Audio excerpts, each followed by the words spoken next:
మా చెల్లెకు పెళ్లి మీద ఇంట్రెస్ట్ లేదు. అది ఒక మొగరలేక బతుకులని అనుకున్నది. వీడు ఎంట్రీ ఇచ్చి నువ్వు నాకు కావాలని చెప్పానని వెంబడి వాడి మా చెల్లె గురించి వీడు మందు తాగిండు. మందు తాగితే వీడు ఎక్కడ చచ్చిపోతాడు అని చెప్పని అనుకొని మా చెల్లె కొద్దిగా కరుణించి వీని పెళ్లి చేసుకున్నది నమ్మి. వాడు అందంగా లేడు, వానికి ఫ్యామిలీ కరెక్ట్ కాదు అని కూడా మమ్మల్ని అందరినీ దూరం పెట్టి కూడా పోయి పెళ్లి చేసుకున్నది. గుడికాడ చేసుకున్నది, ఇష్టం లేకుండా పెళ్లి చేసుకున్నది. వాడు ఏం చేసిండు, ముంగడికి వచ్చి అందరికి కాలు మొక్కి దండం పెట్టి మా ఇంటి నుంచి నాకు నా ప్రాణానికి భయం ఉన్నది, మా ఊళ్ళు నన్ను చంపేస్తారని చెప్పని ఎవడన్నాడు, ఈ చంపినవాడు ఈ బావ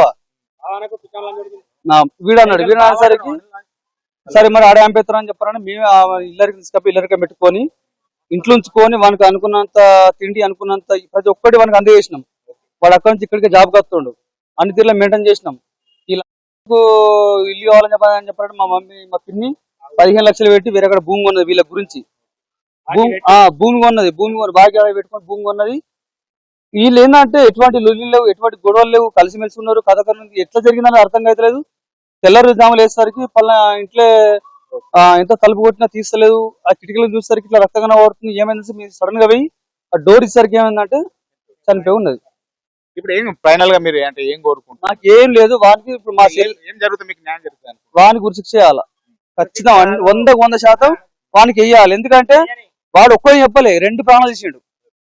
ఒకటి మా చెల్లెని చంపిండు, లోపల ఉన్న మన పిల్ల అదొకటి. దానికి ముందు కూడా ప్రెగ్నెన్సీ కారణం కూడా ఏం చేసిందంటే అంటే సంపదాన ఉద్దేశంతో ప్లాన్ ఉన్నాడు వీడు, కానీ మాకు అర్థం చేసుకోలేదు.